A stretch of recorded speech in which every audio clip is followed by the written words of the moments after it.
പ്രേം പാറ്റകൾ മലയാള സിനിമയിലേക്ക് വരുമ്പോൾ മലയാള സിനിമയിൽ പ്രണയം അല്ലെങ്കിൽ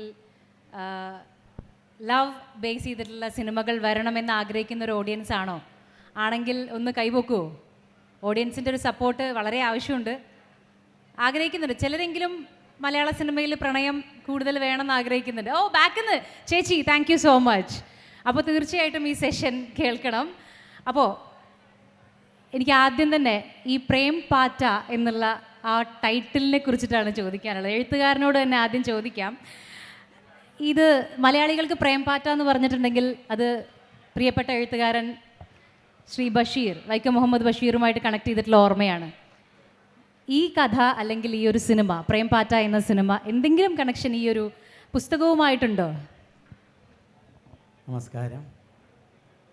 മാതൃഭൂമിയുടെ ലിറ്ററേച്ചർ ഫെസ്റ്റിവലിൽ ഇങ്ങനെയൊരു ക്രൂവിനൊപ്പം നിങ്ങളെല്ലാവരെയും കാണാൻ കഴിയുന്നതിൻ്റെ സന്തോഷം ആദ്യമേ പങ്കുവെക്കുന്നു. പ്രേം പാറ്റ വലിയ ആവേശത്തോടുകൂടെ ബഷീർ ഇല്ലാത്തൊരു കാലത്ത് ചിലരെങ്കിലും വായിച്ച ബഷീറിൻ്റെ പുസ്തകമായിരിക്കും. പക്ഷേ ആ പുസ്തകവുമായി ഈ പ്രേം പാറ്റയ്ക്ക് യാതൊരു ബന്ധവുമില്ല. ഒരുപാട് അപൂർവമായി മാത്രം ചില പ്രദേശങ്ങളിൽ മാത്രമാണ് പാറ്റ എന്ന വാക്ക് നമുക്ക് അത്യാവശ്യം കൊളോക്കിയലൊക്കെയായി ഉപയോഗിച്ച് പോരുന്നൊരു വാക്കാണ് പാറ്റ. പക്ഷേ പൂമ്പാറ്റ എന്നൊക്കെ നാം കുറച്ചുകൂടെ ഭംഗിയിൽ ഉപയോഗിക്കാറുണ്ട്. ചിത്രശലഭമെന്ന് പറയുന്നതിനേക്കാൾ പൂമ്പാറ്റ എന്ന് പറയുമ്പോൾ നമുക്ക് അതിനോട് തോന്നുന്ന ഒരു അടുപ്പം എപ്പോഴുമുണ്ട്. അങ്ങനെ ഒരു പൂമ്പാറ്റയാണ് ഞങ്ങളുടെ പ്രേം പാറ്റ എന്ന് പറയുന്നത്. പൂമ്പാറ്റയെ കാണുമ്പോഴൊക്കെ വലിയ ചിറകൊക്കെയുള്ള കളർഫുള്ളായ ഒരു ഇമേജാണ് നമ്മളുടെ ഉള്ളിലേക്ക് വരിക. ആ ചിറകല്ല സത്യത്തിൽ പൂമ്പാറ്റ. അതിൻ്റെ ഉടലെന്ന് പറയുന്നത് ഒരു കുഞ്ഞുടലും അതിനു മീതെ ഒരു വലിയ ചിറകുമൊക്കെ ഇങ്ങനെ വിടർത്തിയാണ് പൂമ്പാറ്റയുടെ നിൽപ്പ്. അതിനകത്ത് ഉള്ള ഒരു കുഞ്ഞു ജീവിയുണ്ട് ഈ ചിറകിൻ്റെ എല്ലാം ഉള്ളിൽ. ആ ഇത്തിരി പോന്ന അല്പായുസ് മാത്രമുള്ള ജീവികളാണ് പലപ്പോഴും പ്രേമത്തിൽപ്പെടുന്ന മനുഷ്യർ എന്നെനിക്ക് തോന്നാറുണ്ട്. പൂമ്പാറ്റകളുടെ ആയുസ് വളരെ കുറവായതുപോലെ പ്രേമം വളരെ പെട്ടെന്ന് തീർന്നു പോകുന്ന, കുറേ കൂടെ ഭംഗിയിൽ ജീവിക്കണമെന്ന് നാം ആഗ്രഹിക്കുമ്പോഴും ഏറെക്കാലമൊന്നും നമുക്കങ്ങനെ കൂട്ടുകൊണ്ടുപോകാൻ കഴിയാത്തൊരു വികാരമായി പോകുന്നതിൻ്റെ സങ്കടം സത്യത്തിലുണ്ട്. അങ്ങനെ അല്പായുസ് മാത്രമുള്ളൊരു പ്രേമ ജീവിയാണ് പ്രേം പാറ്റ എന്ന പേരിലൂടെ പറയാൻ ഉദ്ദേശിച്ചത്. ഡയറക്ടർ ആമിർ പള്ളിക്കലിനോടാണ്. ഇപ്പോൾ നേരത്തെ പറഞ്ഞ പോലെ മലയാള സിനിമയിൽ അല്ലെങ്കിൽ സിനിമയിൽ തന്നെ വളരെ ടച്ച് ചെയ്യുന്ന പ്രണയം പ്രമേയമാക്കുക എന്ന് പറയുന്നത് ഇപ്പോൾ റീസെൻ്റ്ലി കുറച്ച് കുറവാണെന്ന് തന്നെ വേണമെങ്കിൽ പറയാം. എങ്ങനെ വ്യത്യസ്തമായ ഒരു തീം നോക്കാം എന്നുള്ളതാണ് പൊതുവേ പലരും പോകുന്നത്.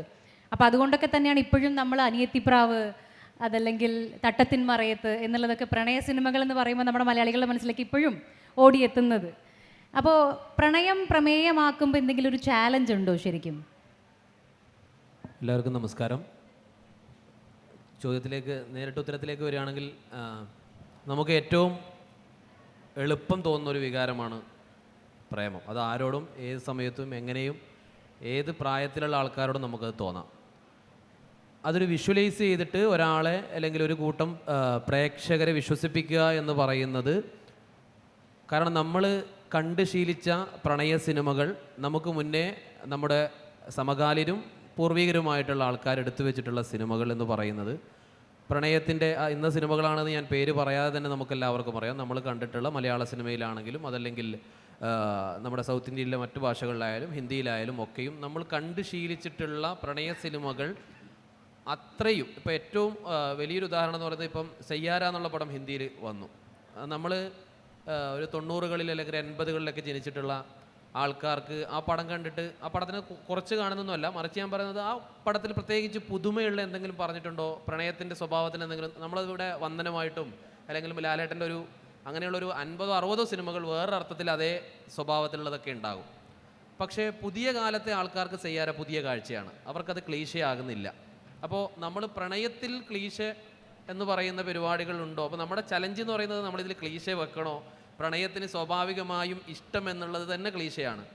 ആ ഇഷ്ടം, പ്രണയം, ഒരാളോട് തോന്നുന്ന കാമമാണെങ്കിലും അതെല്ലാത്തിനും ഒരു ക്ലീശ സ്വഭാവമുണ്ട്. അപ്പോൾ ചലഞ്ച് എന്ന് പറയുന്നത് നമ്മളിങ്ങനെ പുതിയ കാലത്തെ ഒരു കൂട്ടം ജെൻസി കുട്ടികളുടെ കഥ പറയുമ്പോൾ അവർക്കിടയിൽ ഉണ്ടാകുന്ന പ്രണയത്തിലും നമ്മൾ എന്തൊക്കെ വെക്കണം, എന്തൊക്കെ വെക്കേണ്ടതില്ല, ഏതൊക്കെയാണ്. ഒന്നാമത് നമ്മുടെ പ്രേക്ഷകർ എന്നുള്ള പോസ്റ്റ് കോവിഡിന് ശേഷം ഇനി കാണാനുള്ള സിനിമകളോ ജോണറുകളോ ഒന്നും ബാക്കിയില്ല. അപ്പോൾ അങ്ങനെയുള്ള ഒരാൾക്കാരുടെ മുന്നിലേക്ക് നമ്മൾ പ്രേംപാറ്റ എന്ന് പറഞ്ഞ് ഒരു സിനിമയുമായി വരുമ്പോൾ സ്വാഭാവികമായും എത്ര അളവിൽ നമ്മളിത് കൊടുക്കണം എന്നുള്ളതിൻ്റെ ഏറ്റക്കുറിച്ചിലുകളുടെ ചർച്ചകളാണ് ഞാനും ലിജീഷ് ചേട്ടനും തമ്മിൽ അധികവും സ്ക്രിപ്റ്റിൻ്റെ പുറത്തിരിക്കുമ്പോൾ ചർച്ച ഉണ്ടാവുക. ആ അർത്ഥത്തിൽ ചലഞ്ച് തന്നെയാണ്.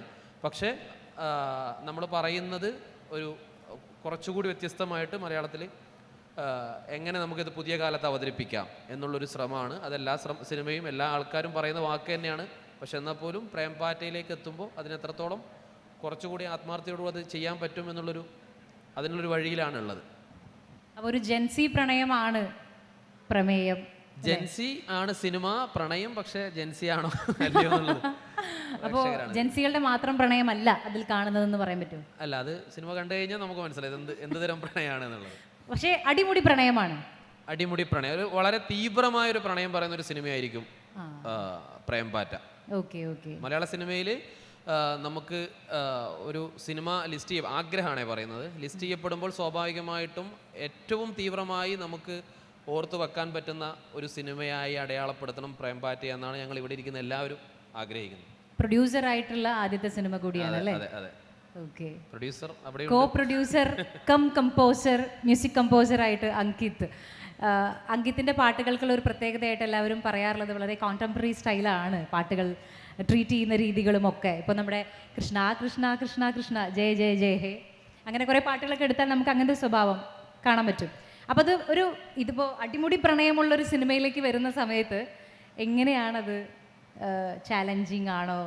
എങ്ങനെയാണ് അത് ട്രീറ്റ് ചെയ്തത്? എല്ലാവർക്കും നമസ്കാരം.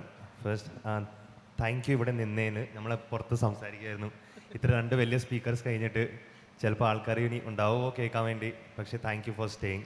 എൻ്റെ മലയാളം കുറച്ച് ഇങ്ങനെയാണ്, മനസ്സിലാക്കാൻ ശ്രമിക്കുക, ഞാൻ കുറച്ച് നല്ലോണം പറയാനും ശ്രമിക്കാം. Love story, love I think with films I feel the situation that is given to you that makes an artist make songs. ഇപ്പം ഞാൻ കൃഷ്ണ കൃഷ്ണ പോലത്തെ പാട്ട് അല്ലെങ്കിൽ ജയ ജയ പോലത്തെ പാട്ട് ഞാൻ നോർത്തിലാണ് ഞാൻ ജനിച്ചു വളർന്നത്. അപ്പോൾ ഞാൻ എപ്പോഴും ഇമാജിൻ ചെയ്തില്ലായിരുന്നു ഞാൻ ഇങ്ങനത്തെ പാട്ട് ഞാൻ തന്നെ ഉണ്ടാക്കുമെന്ന്. അങ്ങനത്തെ സിറ്റുവേഷൻ വന്നപ്പോൾ something in me just made me make that song. അപ്പോൾ അങ്ങനെ തന്നെയാണ് I think in this also. It's I am just planning ഇത് ഈ സ്റ്റോറി കേൾക്കുമ്പോൾ അല്ലെങ്കിൽ കേട്ട് കഴിഞ്ഞിട്ട് എനിക്ക് കിട്ടുന്ന ഫീലിംഗ് അനുസരിച്ച് എന്തായിരിക്കും വരാൻ പോകുന്നത്.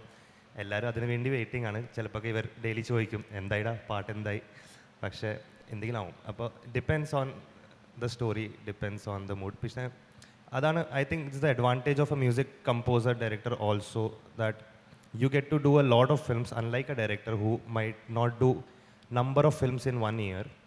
We get an opportunity to be different people with different films.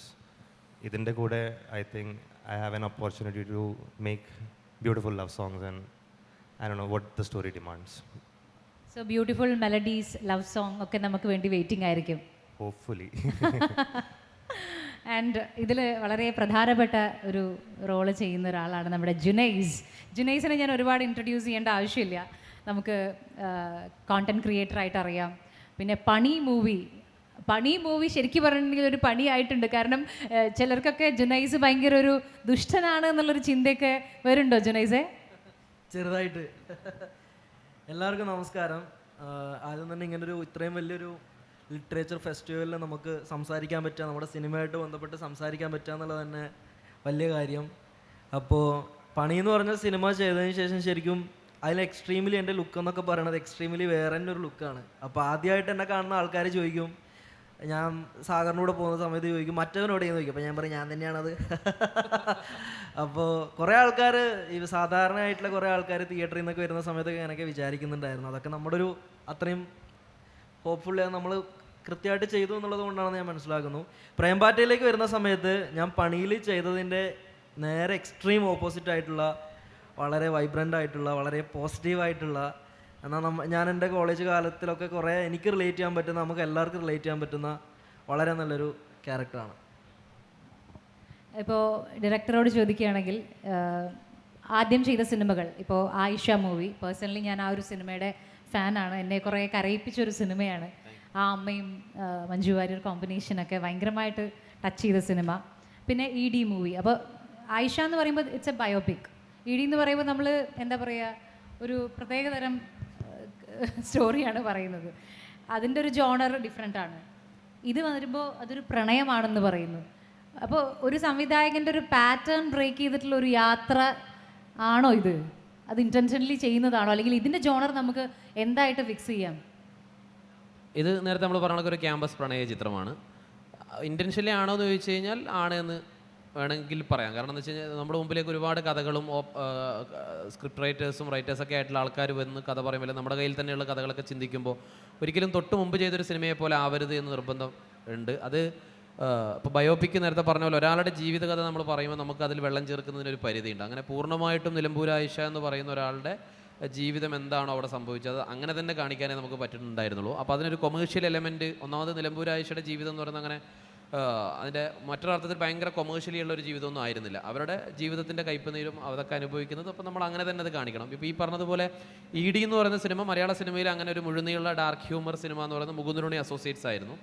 അപ്പോൾ നമുക്ക് അമ്മ എന്ന് പറയുന്നത് നമ്മൾ കണ്ട് ശീലിച്ച ഉണ്ണി മോനെ എന്നൊക്കെ പറയുന്ന കവിയൂർ പൊന്നമ്മ ചേച്ചിയാണെങ്കിലും കെ പി സി ചേച്ചിയാണെങ്കിലും സുകുമാരി ചേച്ചി, അങ്ങനെയുള്ള അമ്മമാരെ കണ്ട് ശീലിച്ച മലയാളികളാണ് നമ്മൾ. നമുക്ക് അമ്മ എന്ന് പറയുന്നത് അവരൊക്കെയാണ്. എന്നാൽ എൻ്റെ സിനിമയിൽ ഇ ഡി എന്ന് പറഞ്ഞ സിനിമയിൽ സംഭവിച്ച അമ്മ എന്ന് പറയുന്നത് അമ്മയാണ് അതിലെ വില്ലെത്തി. അപ്പം നമുക്ക് അമ്മ സങ്കല്പം എന്ന് പറയുന്ന അമ്മ മനസ്സ് തങ്ക മനസ്സ് എന്നൊക്കെ പറയുന്നതിന് ഓപ്പോസിറ്റ് ആയിട്ടുള്ള ഒരു സൈക്കോ അമ്മയാണ് നമ്മൾ ആ സിനിമയിൽ കാണിച്ചത്. അപ്പോൾ സ്വാഭാവികമായിട്ടും മലയാളികൾക്ക് അല്ലെങ്കിൽ നമുക്ക് അതൊരു എക്സ്പെരിമെൻ്റൽ മൂവി എന്നുള്ള അർത്ഥത്തിൽ തന്നെയാണ്. അതിൻ്റെ മ്യൂസിക് ചെയ്തിട്ടുള്ളതും അങ്കി തന്നെയാണ്. അപ്പോൾ നമ്മളെപ്പോഴും ഇങ്ങനെ പറയുമായിരുന്നു ഇത് അങ്ങനെ റിസീവ് ചെയ്യുമോ എന്നുള്ളതിനെക്കുറിച്ച് നമുക്ക് ആ സമയത്ത് തന്നെ ഒരു ഡൗട്ട് ഉണ്ടായിരുന്നു. കാരണം നമ്മൾ അങ്ങനെ ഒരു എക്സ്പെരിമെൻ്റൽ ഡാർക്ക് ഹ്യൂമർ മൂവി എന്നുള്ള അർത്ഥത്തിലാണ് ഇതെടുത്ത്. പ്രേം പാർട്ടിയിലേക്ക് വരുമ്പോൾ ഇതിലുള്ളൊരു സ്വാതന്ത്ര്യം എന്ന് പറയുന്നത്, ഡാർക്ക് ഹ്യൂമറിന് സ്വാതന്ത്ര്യത്തിന് ലിമിറ്റേഷൻസ് ഉണ്ട്. ഇതിന് നമുക്കിനി ആ എക്സ്ക്യൂസ് എന്ന് പറഞ്ഞാൽ അങ്ങനെയൊന്നും രക്ഷപ്പെടാൻ പറ്റുന്ന ഒരു ജോണറുള്ള സിനിമയല്ല. മറിച്ചൊരു കോളേജ് മൂവിയാണ്, പ്രണയ സിനിമയാണ്. എല്ലാവർക്കും ആസ്വദിക്കാൻ പറ്റുന്ന കോലത്തിൽ നമുക്ക് ഈ ജെൻസി കാലഘട്ടത്തിൽ എത്രത്തോളം കളർഫുള്ളായിട്ട് എൻ്റർടൈൻമെൻറ്റ് എലമെൻറ്റുകൾ മുഴുവനും ചേർത്തൊരു സിനിമ എങ്ങനെ ഉണ്ടാക്കാം എന്നുള്ളതിൻ്റെ ഒരു ഉത്തരം കൂടിയായിരിക്കും പ്രേംപാറ്റ എന്നുള്ളതാണ് മൂന്നാമത്തെ സിനിമ ചെയ്യുമ്പോൾ എനിക്കുള്ള ഏറ്റവും വലിയൊരു സന്തോഷം. അപ്പോൾ അതിലിപ്പോൾ ജുനൈസിനെ പോലെയുള്ള, ജോമോൻ ജോദറിനെ പോലെയുള്ള നമ്മുടെ ഇന്നസെൻ്റ് ഏട്ടൻ്റെ കൊച്ചുമകൻ ഇന്നസെൻ്റ് ഇതിൽ അഭിനയിക്കുന്നുണ്ട്. അതുപോലെ തന്നെ ഹൃദയപൂർവ്വത്തിൽ ലാലേട്ടൻ്റെ കൂടെ ഉണ്ടായിരുന്ന ടിസ് തോമസ് ഇതിൽ അഭിനയിക്കുന്നുണ്ട്. പടക്കളത്തിലുള്ള സാഫ്, വാഴയിലേക്കുള്ള സാഫ് അഭിനയിക്കുന്നുണ്ട്. രാജേഷ് മാധവനുണ്ട്, സൈജു കുറുപ്പുണ്ട്, മമത മോഹൻദാസ്, സജു വർഗീസ്. ഞാൻ പറഞ്ഞ അങ്ങനെ മലയാളികൾക്ക് താല്പര്യമുള്ള, ഇഷ്ടമുള്ള, കാണാൻ ഇഷ്ടപ്പെടുന്ന ഒരു കൂട്ടം ആൾക്കാരെ എങ്ങനെ നമുക്ക് നമ്മുടെ കഥാപശ്ചാത്തലത്തിലേക്ക് ഏറ്റവും രസകരമായ രീതിയിൽ അവരെ അവതരിപ്പിക്കാം.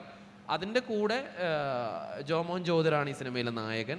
അപ്പോൾ ഒരു എന്താ പറയുക, ഒരു നെവർ ബിഫോർ ജോമോൻ ജോതിർ, അല്ലെങ്കിൽ റീഇൻട്രൊഡ്യൂസിങ് ജോമോൻ ജോതിർ എന്ന അർത്ഥത്തിൽ ജോമോൻ ജോതിറിന് ഇതുവരെ കാണാത്ത കോലത്തിലുള്ള ഒരു കള്ളക്കാമുകനായിട്ട് ഈ സിനിമയിൽ അവതരിപ്പിക്കണം എന്നാണ് നമ്മൾ ആഗ്രഹിക്കുന്നത്. അപ്പോൾ നമുക്ക് അങ്ങനെ ഇഷ്ടം തോന്നിപ്പിക്കുന്ന ഒരു സിനിമയാക്കി മാറ്റുക എന്നുള്ളതാണ്. അപ്പോൾ ഈ ഇങ്ങനെ ഡിഫറെൻറ്റ് ജോണറിൽ ഇപ്പോൾ അടുത്ത സിനിമ വേറൊരു ഡിഫറെൻറ്റ് കൈൻഡ് ഓഫ് സിനിമ ആവണം എന്നുള്ളതാണ് ആഗ്രഹിക്കുന്നത്. അതെപ്പോഴും മനഃപൂർവ്വം അത് വരുന്ന കഥകൾക്ക് അനുസരിച്ച് നമുക്ക് അങ്ങനെ ആയിപ്പോവുകയും ചെയ്യും സ്വാഭാവികതയിൽ. പക്ഷേ ഇൻറ്റൻഷ്യലി ചെയ്യുന്നതാണോ ചോദിച്ചാൽ ആണെന്ന് തന്നെ പറയാം. ഇപ്പോൾ ആയിഷ ഒരു ബയോപിക്കാണ്, മറ്റേത് ഒരു എന്താ പറയുക ഡാർക്ക് ഹ്യൂമറാണ്. എങ്കിൽ പോലും അതുകൊണ്ട് തന്നെ ഒരു സ്ഥാനം ഈ സമയം കൊണ്ട് നേടിയെടുക്കാൻ ആസ് എ ഡയറക്ടർ താങ്കൾക്ക് സാധിച്ചിട്ടുണ്ടെന്ന് തന്നെ ഞാൻ പറയും. കാരണം ഒരു സിഗ്നേച്ചർ ഉണ്ടാക്കാൻ സാധിച്ചിട്ടുണ്ട്. അപ്പോൾ പ്രേംപാറ്റ അതിന് എൻറ്റയർലി ഡിഫറെൻ്റ് ആയൊരു കാര്യമായതുകൊണ്ടും ഏത് സമയത്താണ് ജോമോൻ നമുക്ക് ഇതിൻ്റെ ഹീറോ ആണ് എന്നുള്ളൊരു ഡിസിഷനിലേക്ക് എത്തുന്നത്? അത് ലിജി ചേട്ടൻ നമ്മളും കൂടെ ഇങ്ങനെ ഇരുന്ന് സ്വാഭാവികമായിട്ടും ആരെയാണ് അതിലേക്ക് കാസ്റ്റ് ചെയ്യുക, ഏത് തരത്തിലുള്ള ആൾക്കാരാണെന്ന് സമയത്ത് റൈറ്റർ എന്നുള്ള അർത്ഥത്തിൽ മൂപ്പരുടെ ഒരു സജഷൻ ആയിരുന്നു നമുക്ക് ഇങ്ങനെ ഒരു ഡിഫറെൻ്റ് അറ്റംപ്റ്റ് ഡിഫറെൻ്റ് എന്നുള്ളത് പറയുന്നത് എത്രത്തോളം ശരിയാണെന്ന് എനിക്കറിയില്ല. കാരണം അതിനു മുമ്പ് ഇവിടെ നമ്മൾ പല കോലത്തിലുള്ള മലയാളം ആയതുകൊണ്ട് തന്നെ പലതരത്തിലുള്ള ആൾക്കാരെയും നമ്മളിവിടെ നായകന്മാരായിട്ട് കണ്ടിട്ടുണ്ട്. അപ്പോൾ ഇത്രയും കൂട്ടത്തിൽ സോക്കോൾഡ് സങ്കല്പങ്ങൾക്കകത്ത് നിന്ന് സിനിമ ചെയ്യണോ അതല്ല നമ്മളതിനെ ബ്രേക്ക് ചെയ്യണോ, നമ്മുടെ നായകൻ്റെ സ്വഭാവം എന്തായിരിക്കണം എന്നുള്ളതിനപ്പുറത്ത് ഈ കഥയിലെ ഇപ്പോൾ ഷഹബാസ് എന്ന ക്യാരക്ടറിന് ഏറ്റവും ആപ്റ്റായിട്ടുള്ള നടൻ ആരാണ്, അതാണ് നമ്മൾ നോക്കിയത്. അപ്പോൾ ആ ക്യാരക്ടറിലേക്ക് ജോമോനായിരുന്നു ഏറ്റവും ആപ്റ്റ്. അപ്പോൾ ജോമോൻ അല്ലാത്ത നടന്മാരും നമ്മുടെ മുമ്പിൽ ഒരുപാട് ചോയ്സസ് ഉണ്ട്. അപ്പോൾ അതിലേക്ക് പോവാതെ ജോമോനെ ആ കഥാപാത്രം ഉൾക്കൊള്ളാനും പിന്നെ ജോമോൻ ആ ക്യാരക്ടർ ചെയ്യുമ്പോൾ അതിന് ഭയങ്കര ഫ്രഷ്നെസ് ഉണ്ടാവും ആ ക്യാരക്ടറിന് എന്നുള്ളത് നമ്മളിങ്ങനെ ഡിസ്കസ് ചെയ്ത സമയം സ്വാഭാവികത്തിൽ നമ്മുടെ സംസാരത്തിൽ വന്നിട്ടുണ്ടായിരുന്നു. അപ്പോൾ നമ്മുടെ സിനിമ ഒരു പ്രണയ സിനിമ മലയാളത്തിൽ കോളേജ് പശ്ചാത്തലത്തിൽ ഉണ്ടോയെന്ന് വെച്ചാൽ നമുക്കൊരു 100 സിനിമകളെങ്കിലും പറയാൻ പറ്റും. അപ്പോൾ അതിൽ നിന്നും എങ്ങനെ വ്യത്യസ്തമാവുന്നു, എങ്ങനെ വ്യത്യസ്തമാക്കണം എന്ന ചർച്ചയുടെ ഒക്കെ ഭാഗമായിട്ടാണ് ജോമോൻ ഇതിൽ ഹീറോ ആയിട്ട് വരുന്നത്. ഇതിൻ്റെ ഒരു പേജിൽ ഞാൻ കണ്ടൊരു പോസ്റ്റാണ്, NSS ക്യാമ്പിലേക്ക് ആളെ ആവശ്യമുണ്ടെന്ന് പറഞ്ഞിട്ട്. അപ്പോൾ ഇതിൻ്റെ പശ്ചാത്തലം എന്ന് പറയുന്നത് ഒരു NSS ക്യാമ്പാണ് അല്ലേ എഴുത്തുകാരാ? NSS ക്യാമ്പ് എല്ലാ ജനറേഷനും ഭയങ്കര രസമായി കൊണ്ടാടിയ ഓർമ്മകളുള്ളൊരു സ്ഥലമാണ്. ഞാനും എൻ്റെ കോളേജിൽ പഠിക്കുന്ന സമയത്ത് എല്ലാവരും കോളേജൊക്കെ വിട്ട് ഒരുപാട് ദൂരം ജീവിതത്തിൽ ഇങ്ങനെ യാത്ര ചെയ്താലും മറന്നു പോവാത്ത കുറേ മുഹൂർത്തങ്ങളും കാണിച്ച കുറേ അലമ്പുകളും കുസൃതികളും ഒക്കെ മനസ്സിലിങ്ങനെ കിടക്കും. അങ്ങനെ ഓർത്തെടുക്കുന്ന ഓർമ്മകളിൽ പലപ്പോഴും ആളുകളുടെ ക്യാമ്പ് ഓർമ്മകൾ ആളുകൾ പങ്കുവെക്കുന്നത് ഞാൻ കേട്ടിട്ടുണ്ട്. ഞാൻ ക്യാമ്പിൽ അത് ചെയ്തിട്ടുണ്ട്, ഇത് ചെയ്തിട്ടുണ്ട് എന്നൊക്കെ എപ്പോഴും ആളുകൾ കൂടിയിരിക്കുമ്പോഴൊക്കെ പറയുന്ന പരദൂഷണങ്ങളിലും കഥകളിലും. വ്യക്തിപരമായി പരദൂഷണങ്ങളൊക്കെ കേൾക്കാൻ വലിയ ഇഷ്ടമുള്ള ഒരാളാണ് ഞാൻ. അതുകൊണ്ട് തന്നെ ക്യാമ്പസൊക്കെ വിട്ട് പുറത്തു വന്നിരുന്ന ആളുകളൊക്കെ നിങ്ങളെങ്ങനെയാണ് നിങ്ങളുടെ ക്യാമ്പസിൽ ജീവിച്ചത് എന്നതിൻ്റെ നമ്മൾ ഈ നാട്ടുമ്പുറത്തൊക്കെ പറയുന്ന എരിവും പുളിയും ഒക്കെ ഉള്ള കഥകളെന്നൊക്കെ പറയുന്ന കഥകളൊക്കെ ഞാനിങ്ങനെ കാതുകൂർപ്പിച്ചിരുന്ന് കേൾക്കും. ആ കഥകളിൽ പലപ്പോഴും NSS ക്യാമ്പുകളിൽ കാട്ടിക്കൂട്ടിയ കുറേ തമാശകൾ ഉണ്ടാവാറുണ്ട്. അത് ഏത് ജനറേഷനും അതുണ്ട് എന്നാണ് എൻ്റെ തോന്നൽ. അത് 90കളിൽ ജീവിച്ചവർക്കും ഉണ്ട്, ഏറ്റവും പുതിയ കുഞ്ഞുങ്ങൾക്കും അതുണ്ട്. വീടൊക്കെ നമ്മളെ സംബന്ധിച്ചിടത്തോളം നാം എത്ര പുരോഗമിക്കപ്പെട്ടു എന്ന് പറഞ്ഞാലും നാം എത്ര മുന്നോട്ട് പോയി എന്ന് പറഞ്ഞാലും ഒരുപാടേറെ അച്ചടക്കത്തിൻ്റെയും ഒരുപാടേറെ അസ്വാതന്ത്ര്യത്തിൻ്റെയും ഒക്കെ ഇടമാണ് നമ്മളെ സംബന്ധിച്ചിടത്തോളം വീട്. നാം ഇങ്ങനെ പെരുമാറണം, ഇങ്ങനെ നമ്മളെ ആളുകളുടെ മുമ്പിൽ പ്രദർശിപ്പിക്കണം എന്നൊക്കെയുള്ള ബോധ്യത്തിൻ്റെ പുറത്താണ് നാം നമ്മളുടെ വീട്ടിലും നാട്ടിലും ഒക്കെ ജീവിക്കുന്നത്. അതൊക്കെ വിട്ട് ഒരു 5-10 ദിവസം നമ്മളുടെ ഉള്ളിൽ എവിടെയോ കിടക്കുന്ന ഇതുവരെ സ്വാതന്ത്ര്യം പ്രഖ്യാപിക്കാത്ത ഒരാളെ സമ്പൂർണ്ണമായി തുറന്നു വിടുന്ന ഒരു സ്ഥലമാണ് ക്യാമ്പുകൾ എന്ന് പറയുന്നത്. അങ്ങനെ ഒരു NSS ക്യാമ്പിൻ്റെ പശ്ചാത്തലത്തിൽ കഥ പറഞ്ഞാൽ എങ്ങനെ ഉണ്ടാകുമെന്ന ചിന്ത തന്നെയായിരുന്നു പ്രേംപാറ്റയുടെ 1 ലൈൻ, അല്ലെങ്കിൽ ആദ്യ പോയിൻ്റ് എന്ന് പറയുന്ന ആദ്യ ബിന്ദു എന്നൊക്കെ നമുക്ക് പറയാൻ പറ്റുക. മലയാളം പലപ്പോഴും പ്രണയം പറഞ്ഞ പശ്ചാത്തലങ്ങൾ ഒരുപാടുണ്ട്. കോളേജിൽ നിന്ന് പോകുന്ന യാത്രകളിൽ, ബസ്സിലൊക്കെ പോകുന്ന യാത്രകളുടെ പശ്ചാത്തലത്തിലൊക്കെ പ്രേമം പറഞ്ഞ ഒരുപാടേറെ കാഴ്ചകൾ നമ്മൾ കണ്ടിട്ടുണ്ട്.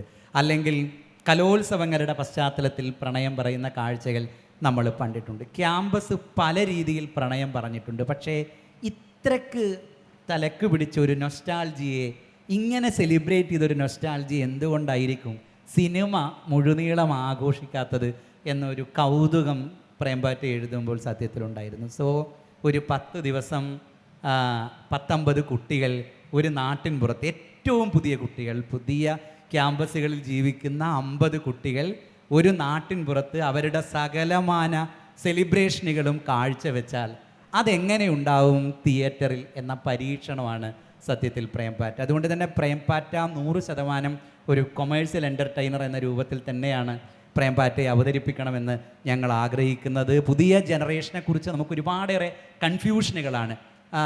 അതുകൊണ്ടൊക്കെയാണ് ഈ കൺഫ്യൂഷനുകൾ നാം നിരന്തരമായി പറഞ്ഞാണ് നമ്മളെ നോക്കി അവർ വസന്തങ്ങളെന്നും നമ്മളെ നോക്കി അവർ തള്ള വൈബുകൾ, തന്ത വൈബുകളുള്ള ആളുകൾ എന്നൊക്കെ പറയുന്നത് സത്യത്തിൽ അവരെ പഴിപറഞ്ഞുള്ളൊരു ഫ്രസ്ട്രേഷൻ്റെ പുറത്ത് നിന്നാണ് അവരത് പറയുന്നത്. അങ്ങനെ കൗതുകത്തോടുകൂടെ ഇവരെന്താണ് ഈ കാട്ടിക്കൂട്ടുന്നത് എന്ന് നോക്കി നിൽക്കുന്ന കുറേ ഗ്രാമീണരുള്ള ഒരിടത്തേക്ക് 19 കുട്ടികൾ ഒരു ദിവസം ചെന്നിറങ്ങുന്ന ഇറക്കത്തിൽ നിന്നാണ് പ്രേംപാറ്റ ആരംഭിക്കുന്നത്. പിന്നീടുള്ള 10 ദിവസം ആ ഗ്രാമത്തെ തന്നെ അവർ ഇളക്കി മറിച്ച് പോകുന്ന സിനിമയാണ് പ്രേംപാറ്റ. സോ പൂർണ്ണമായും അതൊരു NSS ക്യാമ്പിൻ്റെ സിനിമയാണ്. ഈ പൊതുവേ ഇപ്പോഴത്തെ ജനറേഷനിലെ കുട്ടികൾക്ക് പ്രണയത്തിൻ്റെ വാല്യൂ അറിയില്ല, അല്ലെങ്കിൽ ഡെപ്ത് ഇല്ല. 2 ദിവസം നീളുന്ന പ്രണയം, അതല്ലെങ്കിൽ പ്രണയത്തിൻ്റെ തന്നെ പല പല വേർഷൻസ്, ഇങ്ങനെയൊക്കെയാണ് അവരുടെ പ്രണയം എന്ന് പറയാറുണ്ട്. അപ്പോൾ ആ പഴി നമ്മൾ പറയുന്നത് തെറ്റാണ് എന്നുള്ളത് ഈ സിനിമ പറയുമോ? പ്രേമത്തിൽ മാത്രമല്ല, പുതിയ ജനറേഷൻ എൻ്റെ മുമ്പിലിരിക്കുന്ന ആളുകളിൽ പലരും ആ ജനറേഷൻ്റെ പ്രതിനിധികളല്ല എന്നെനിക്ക് തോന്നുന്നു. എങ്കിൽ പോലും ഞാൻ പറയും, പുതിയ ജനറേഷൻ ഒരുപാട് മുന്നോട്ട് പോയിട്ടുണ്ട് എന്ന് വ്യക്തിപരമായി വിചാരിക്കുന്ന ഒരാളാണ് ഞാൻ. പൊളിറ്റിക്കലിയൊക്കെ ഒരുപാടേറെ നവീകരിക്കപ്പെട്ട, നമുക്കൊന്നും സങ്കല്പിക്കാൻ പോലും കഴിയാത്ത മൂല്യബോധവും നമുക്കൊന്നും സങ്കല്പിക്കാൻ കഴിയാത്ത അത്രയും ഡെപ്തുള്ള റിലേഷൻഷിപ്പിൻ്റെ വാല്യൂ ഒക്കെ മനസ്സിലാക്കിയ ഒരു തലമുറയാണ് പുതിയ തലമുറ എന്ന് വിചാരിക്കുന്ന ഒരാളാണ് ഞാൻ എപ്പോഴും കുഞ്ഞുങ്ങൾക്കിടയിൽ ജീവിക്കുന്ന ഒരാളാണ്. അതുകൊണ്ട് തന്നെ അവരുടെ കമ്മ്യൂണിക്കേഷനിൽ കാലം തീർച്ചയായും കാലം സാധ്യതകളിലൊക്കെ വലിയ വ്യത്യാസം വന്നിട്ടുണ്ട്. ആളുകൾക്ക് പണ്ടുള്ള പോലെ കത്തെഴുതേണ്ടതില്ല, അല്ലെങ്കിൽ ഒരു വിഷു പറയാൻ വേണ്ടി അല്ലെങ്കിൽ ഞങ്ങളുടെയൊക്കെ കുട്ടിക്കാലത്ത് ഡിസംബർ എന്നൊക്കെ പറയുന്നത് കാർഡുകളുടെയൊക്കെ മാസമാണ്, ഗ്രീറ്റിംഗ് കാർഡുകൾ അയക്കുന്ന മാസം അല്ലേ. ഗ്രീറ്റിംഗ് കാർഡിൻ്റെ പുറത്ത് ഗസ് ഹൂ എന്നൊക്കെ എഴുതി വരാറുള്ള ഗ്രീറ്റിംഗ് കാർഡുകളൊക്കെ എനിക്ക് ഓർമ്മയുണ്ട്. അത് തുറക്കുമ്പോൾ കിട്ടുന്ന ഒരു അനുഭൂതിയൊക്കെ ഉണ്ട്. ആ അനുഭൂതിയൊന്നും ഒരുപക്ഷെ ഈ ജനറേഷൻ ഉണ്ടാവില്ല. വളരെ എളുപ്പം കമ്മ്യൂണിക്കേറ്റ് ചെയ്യാവുന്ന, ഒരു കോളിനപ്പുറത്തോ ഒരു മെസ്സേജിനപ്പുറത്തോ ഒരാൾ ജീവിച്ചിരിപ്പുണ്ട് എന്ന തോന്നലിൽ തുടരാവുന്ന ഒരുപാട് സാധ്യതകളുള്ള ഒരു തലമുറയാണ് പുതിയ തലമുറ എന്ന് പറയുന്നത്. 90കളിലൊക്കെ ജീവിച്ച ആളുകളുടെ മുമ്പിൽ ഈ സാധ്യതയുടെ ലോകം ഇങ്ങനെ തുറന്നു കൊടുപ്പുണ്ടായിരുന്നെങ്കിൽ ഞങ്ങളുടെയൊക്കെ തലമുറ കംപ്ലീറ്റ് അലമ്പാവുകയും ലോകത്തെ ഏറ്റവും മോശം തലമുറ എന്ന് പറയിപ്പിക്കുകയും ചെയ്തേനെ എന്ന് ഞാൻ വിചാരിക്കുന്നുണ്ട്. ഒട്ടും സാധ്യതയില്ലാത്തൊരു ലോകത്ത് ജീവിച്ചവരാണ് ഞങ്ങളൊക്കെ. അവിടെ നിന്ന് സകലമാന സാധ്യതകളുമുള്ള പുതിയ കുഞ്ഞുങ്ങൾ കാണിക്കുന്ന ഒരു ജീവിതാവസ്ഥയുണ്ട്, അവരുടെ ഒരു സെൽഫ് റെസ്ട്രിക്ഷനൊക്കെയുണ്ട്. അതിനെ ഞാൻ അവരുടെ പൊളിറ്റിക്കൽ നവീകരണമായാണ് കാണുന്നത്. സോ പുതിയ തലമുറ ഗംഭീരമായ തലമുറയാണ്. അവരുടെ പ്രേമം കാണാൻ വലിയ രസമാണ്. പക്ഷേ നാം ഒരാളെ പ്രേമിച്ചിരുന്നു എന്ന കാരണം കൊണ്ട് മാത്രം അതിൽ തുടരേണ്ടതുണ്ട് എന്ന യാഥാസ്ഥിതികത്വത്തിനൊന്നും അല്ല ആ തലമുറയുള്ളത്. ഒരിക്കൽ ഒരാളോട് ഇഷ്ടമായിരുന്നു എന്നതുകൊണ്ട്, നമുക്ക് 15-ാം വയസ്സിൽ ഒരാളോട് ഇഷ്ടമായിരുന്നു എന്നതുകൊണ്ട് ഇഷ്ടമല്ലാത്ത കാലത്തും ആ കമ്മിറ്റ്മെൻറ്റിനു മേലെ നാം നിൽക്കണമെന്നുള്ള വിചാരങ്ങളിലൊന്നും അല്ല ആ തലമുറയുള്ളത്. അതിനർത്ഥം അവർ മനോഹരമായി പ്രണയിക്കുന്നില്ല എന്നല്ല. 15-ൽ അവർ 15-കാരൻ്റെ പ്രണയവും 20-ൽ 20-കാരൻ്റെ പ്രണയവും അവർ 40-കളിൽ നമ്മളെക്കാൾ ഭംഗിയിൽ 40-കളുടെ പ്രണയവും കാണിക്കാനിടയുണ്ട് എന്നാണ് ഞാൻ വിചാരിക്കുന്നത്. ഭയങ്കര സ്വീറ്റായ, ഒരുപക്ഷെ നാമൊക്കെ ബോഡിയൊക്കെ റെസ്ട്രിക്റ്റ് ചെയ്ത് വെച്ച് ജീവിച്ച ആളുകളാണ്. എനിക്കിപ്പോഴും ഒരാളോട് ചേർന്ന് നിൽക്കുന്ന സമയത്ത്, ഒരാളെ കെട്ടിപ്പിടിക്കുന്ന സമയത്ത്, ഒരാളോട് ഒരാൾക്കൂട്ടത്തിലിരുന്ന് സംസാരിക്കുന്ന സമയത്തൊക്കെ നമ്മളൊക്കെ ചുറ്റും ഇങ്ങനെ നോക്കും. പി സുരേന്ദ്രൻ ഒരു പഴയ കഥയുണ്ട്, മായ എന്നാണ് ആ കഥയുടെ പേര്.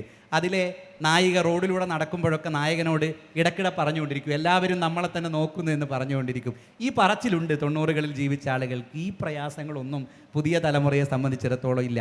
ഞങ്ങളെ നോക്കുന്നവർക്ക് ഞങ്ങളെ നോക്കി നന്നാവാം എന്ന വിചാരത്തോടു കൂടിയാണ് അവർ നമ്മളുടെ മുമ്പിൽ നിന്ന് സെലിബ്രേറ്റ് ചെയ്യുന്ന. ആ സെലിബ്രേഷനെ അസൂയയോടെ, കൊതിയോടെ നോക്കിക്കണ്ട ഒരാളാണ് ഞാൻ. ആ അസൂയയും കൊതിയൊക്കെയാണ് സത്യത്തിൽ പ്രേംപാറ്റ.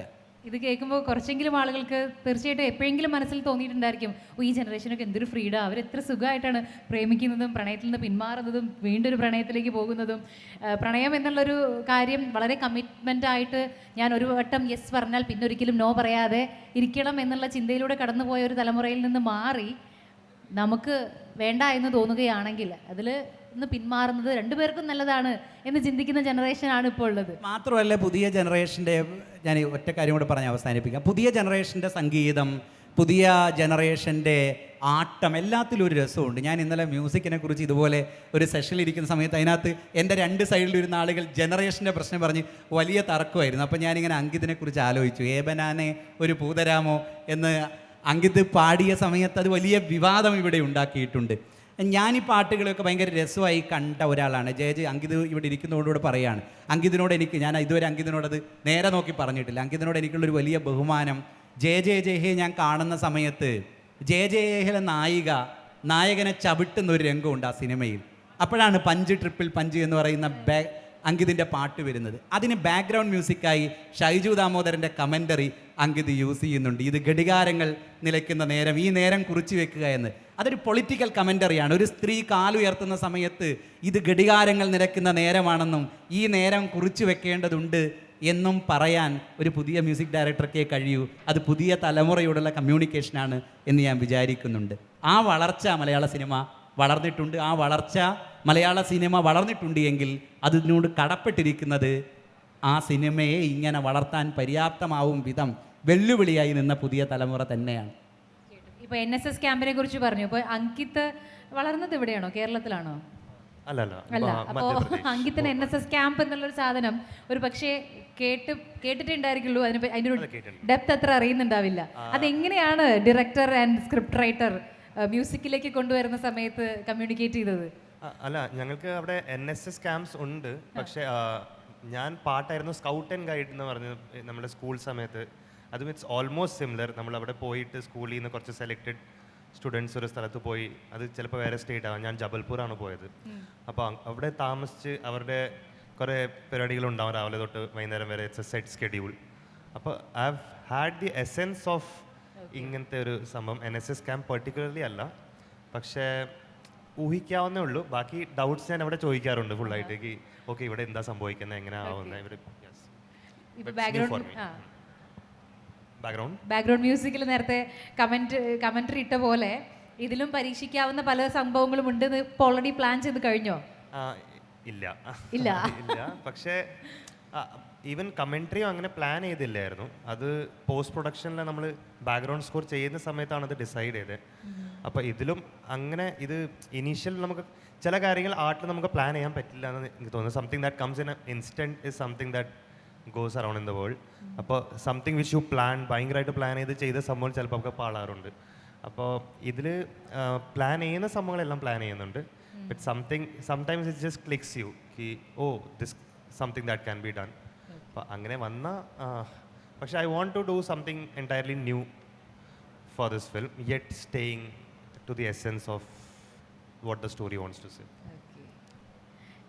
ഇന്നൊരു സെഷനിൽ ശ്രീ സിബി മലയിൽ പറയണ്ടായി, നല്ല തിരക്കഥാകൃത്തുക്കൾ കാരണം എന്താ പറയുക, നല്ലൊരു ഡയറക്ടറായി മാറാൻ അല്ലെങ്കിൽ ഒരു നല്ല മികവ് സിനിമകളിൽ കാണിക്കാൻ സാധിച്ചു എന്നേ ഞാൻ പറയുള്ളൂ. സ്ക്രിപ്റ്റ് റൈറ്റേഴ്സാണ് അതിൻ്റെ ഒരു ആധാരം എന്ന് പറയണ്ടായി. എന്താണ് ഒരു ഡയറക്ടർ എന്നുള്ള നിലയ്ക്ക് പറയാനുള്ളത്? നമുക്ക് എപ്പോഴും ഒരു കഥ ആദ്യം അതിൻ്റെ തോട്ട്സും ചിന്തകളും അത് കഥ രൂപപ്പെടുന്നതും ഉറപ്പായിട്ടൊരു റൈറ്ററുടെ തലയിൽ തന്നെ ആയിരിക്കും. ഇപ്പോൾ ഒരു സംവിധായകൻ്റെ റോള് അവിടെ എന്തെന്ന് ചോദിച്ചു കഴിഞ്ഞാൽ ആ കഥ ഒരു സ്ഥലത്ത് രൂപപ്പെടുക. ഇപ്പം ലിജിഷേട്ടൻ എൻ്റെയും കാര്യം എടുക്കുകയാണെങ്കിൽ തന്നെ ലിജിഷേട്ടൻ എൻ്റെ അടുത്തൊരു 4-5 കഥകൾ ഡിസ്കസ് ചെയ്തിരുന്നു. അപ്പോൾ അത് ചിലപ്പോൾ ഇനി അങ്ങോട്ട് തുടർന്ന് നമ്മൾ ചെയ്തേക്കാം ഞാൻ പറഞ്ഞു. പക്ഷേ നമ്മൾ ആദ്യം ചെയ്യേണ്ടത് ഇതാണ് എന്ന തീരുമാനത്തിലേക്ക് എത്തുന്നത് എൻ്റെ തീരുമാനമാണ്.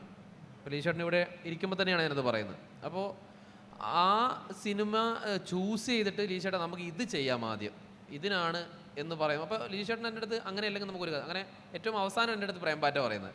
അപ്പോൾ ചിലപ്പോൾ മൂപ്പരുടെ മനസ്സിലുണ്ടാവും ഇത് പറയാം, വെക്കാം, ഇനി നോക്കാം. അപ്പോൾ അങ്ങനെ ഈ ചൂസ് ചെയ്യുന്നതും ഇതിനെ ഏകോപിപ്പിക്കുന്നതും ഇതിലേക്ക് വരേണ്ട കണ്ടന്റുകൾ ഉണ്ടാക്കി കൊടുക്കുന്നതും അല്ലെങ്കിൽ മീൻസ് ആർട്ടിസ്റ്റുകളെ ആരൊക്കെ നമുക്ക് വെക്കണം എന്നുള്ളതും അങ്ങനെ ഈക്വലായിട്ട് എടുക്കുന്ന ഏരിയകൾ പ്രീ പ്രൊഡക്ഷൻ സ്റ്റേജിലുണ്ടാവും. പക്ഷേ റൈറ്റർ എന്ന് പറയുന്നത് ഒരു ബാക്ക് ബോൺ ആണ് ശരിക്കും ഒരു സിനിമയിൽ. അങ്ങനെ വൃത്തിയുള്ള സ്ക്രിപ്റ്റിൽ ഇപ്പോൾ പലപ്പോഴും ഞാൻ പല സ്ഥലങ്ങളിലും പറഞ്ഞിട്ടുള്ള ഒന്നാണ്, ഒരു നല്ല സ്ക്രിപ്റ്റ് നമുക്ക് നല്ല സിനിമയാക്കാം. ഡയറക്ടർ കയ്യിൽ നിന്ന് പോയാൽ മോശം സിനിമയാവും. പക്ഷെ ഒരു മോശം സ്ക്രിപ്റ്റിന് ഒരിക്കലും എത്ര വലിയ ഡയറക്ടറാണെങ്കിലും നല്ല സിനിമയാക്കാൻ പറ്റുമെന്ന് ഞാൻ വിശ്വസിക്കുന്നില്ല. അപ്പോൾ അതിലിതിൻ്റെ ഉത്തരവുണ്ട് എന്നാണ് ഞാൻ വിശ്വസിക്കുന്നത്. സോ തിരക്കഥയിലേക്ക് ആദ്യമായിട്ട് കടന്നു വരികയാണ്. ശരിക്കും പറഞ്ഞാൽ ഇതിനു മുന്നുള്ള MBFL-നൊക്കെ നമുക്ക് എഴുത്തുകാരെന്നുള്ള നിലയിൽ അറിയാമെങ്കിൽ ഇത്തവണ അത് സ്ക്രിപ്റ്റ് റൈറ്ററും കൂടി ആയിട്ടാണ്. അപ്പോൾ ഒരു വലിയ ബാധ്യതയാണ്. ഞങ്ങൾ വലിയൊരു സക്സസ് പ്രതീക്ഷിക്കുകയാണ് കേട്ടോ. തീർച്ചയായും സന്തോഷം.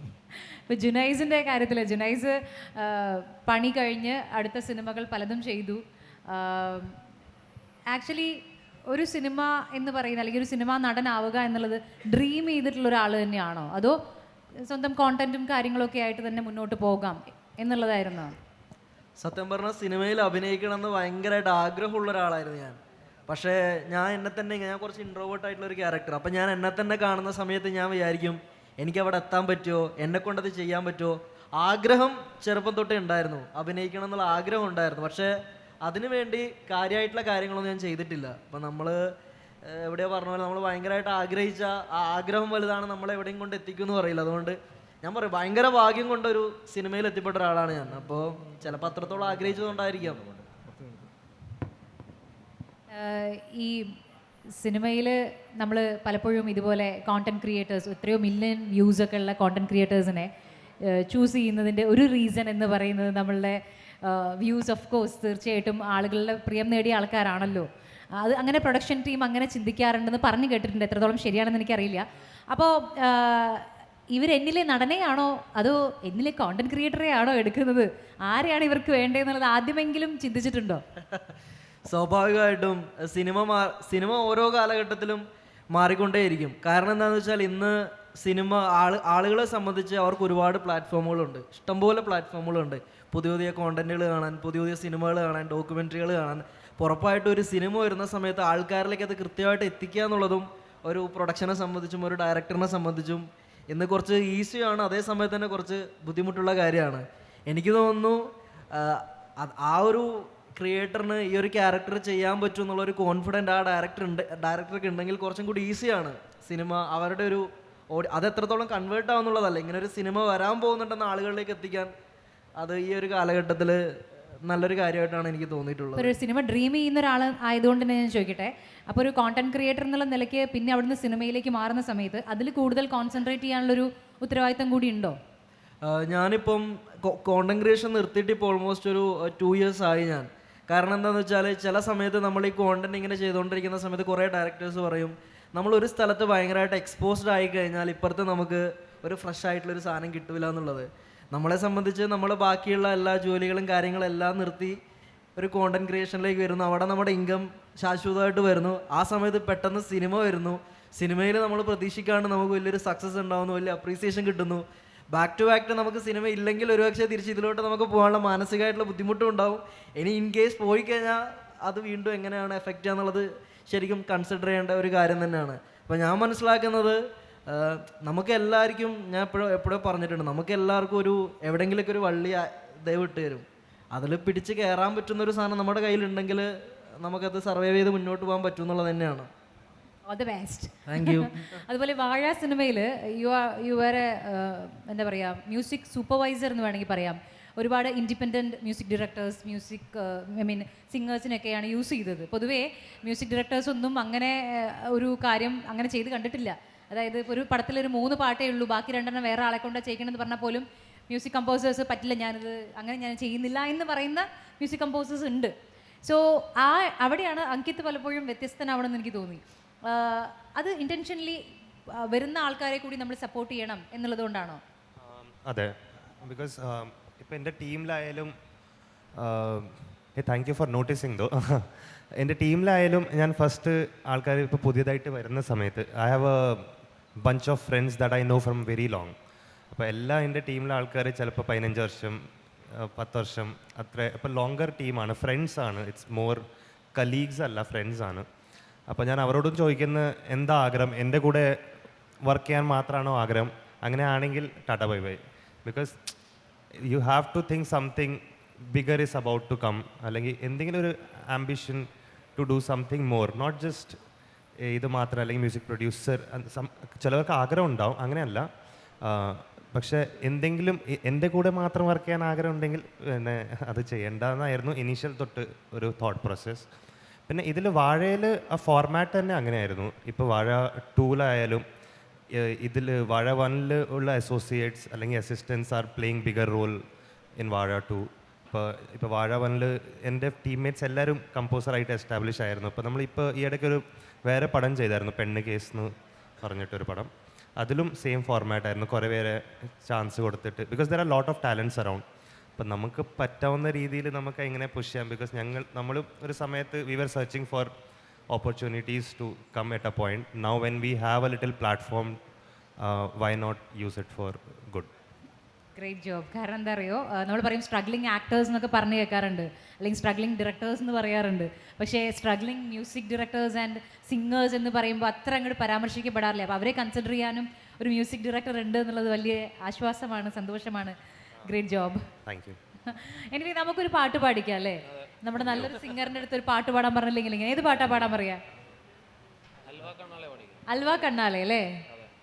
അൽവ കണ്ണാളെ പാട്ട് കേട്ടിട്ടുണ്ടാവുമല്ലോ എല്ലാവരും. നമുക്കൊന്ന് നേരെ കേട്ടാലോ? ഒരു കയ്യടി തരുമോ? യെസ്, ചെറുതായിട്ട് പാടാം. ഓക്കെ. ഓ അൽവ കണ്ണാലെ സൽവാർ ചെണ്ടാലെ പൽവാല് ദേവൻ ഞാൻ സെൽവാക്ക് ഇല്ലാതെ തൊണ്ടയ്ക്കുള്ളാലേ നിന്നെ കണ്ടാലേ നൊങ്കിൻ തള്ളാലേ വാക്ക് തീർന്നേ നീ അകലെ അകലെ ചരട് മുറിഞ്ഞ പട്ടം ഞാൻ ചുവട് കറങ്ങി മറന്ന പരിസരം ഇന്നാറടി മണ്ണിൽ കുഴിച്ചു മൂടണോ ഇഷ്ടം, ഞാൻ ജനിച്ചേ മരിച്ചേ പലവട്ടം. ഓ ബാക്കിലൊരു ചേച്ചി ഡാൻസ് ഒക്കെ ചെയ്യുന്നുണ്ട്, ഫുൾ ആക്ഷൻസ് ഒക്കെയാണ് ചേച്ചി, സൂപ്പർ. എനിവേ ഈ പ്രേമമാണല്ലോ നമ്മുടെ സിനിമ.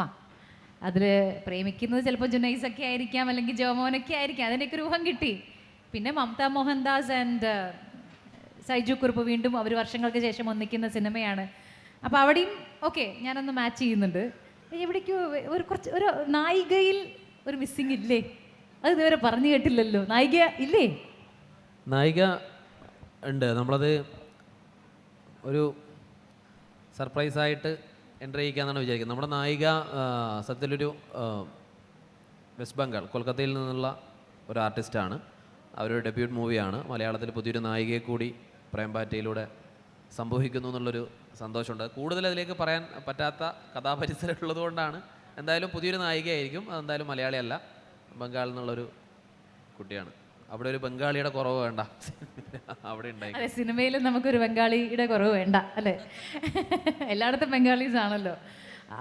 ബംഗാളി കുട്ടിയായിട്ട് തന്നെയാണോ മലയാളി കുട്ടിയായിട്ടാണോ? മലയാള കുട്ടിയായിട്ടാണ്. നമ്മൾ സിനിമയുടെ പൂർണ്ണമായിട്ടും മലയാളി തന്നെയാണ്. വേറെ കൂടുതൽ അതിലേക്ക് ആ ക്യാരക്ടറിലേക്ക് ഇറങ്ങി ചെല്ലാൻ പറ്റാത്തതുകൊണ്ടാണ്. കഥ നടക്കുന്നതും മലയാളം ഒക്കെ ഇവിടെ തന്നെയുള്ള ജീവിത പരിസരങ്ങളിൽ ഇവിടെ തന്നെയുള്ള കഥയൊക്കെ ആയിട്ട് തന്നെയാണ് കാണിക്കുന്നത്. എന്നാലും തേടി തേടി ബംഗാൾ വരെ പോയത് എന്താ? നമ്മുടെ അവിടെ ഒന്നും ആരും കിട്ടിയില്ല. അങ്ങനെയല്ല, നമുക്ക് ആ സിനിമയിൽ ഏത് ഏജ് ഗ്രൂപ്പ് വേറെ ആയതുകൊണ്ടാണ്. അതെ അതെ.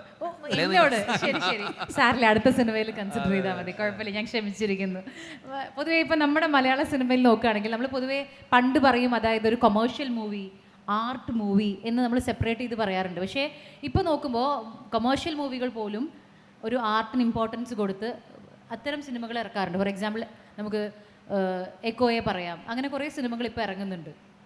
സോ ഇത് രണ്ടും സമാസമം ചേർത്ത് വെക്കുക എന്ന് പറയുന്നത് ഒരു ടാസ്ക്കാണോ? ഇപ്പോൾ ആയിഷ മൂവി വളരെയധികം ആർട്ടിന് പ്രാധാന്യമുള്ള സിനിമയാണ്. അപ്പോൾ അങ്ങനെ ഒരു സിനിമ ഡയറക്റ്റ് ചെയ്ത ഒരാളെന്നുള്ള നിലയ്ക്ക് കൊമേഴ്ഷ്യൽ കം ആർട്ട് നമുക്ക് കമ്പൈൻ ചെയ്ത് കൊണ്ടുപോകുന്നത് എങ്ങനെയാണ് നോക്കിക്കാണുന്നത്?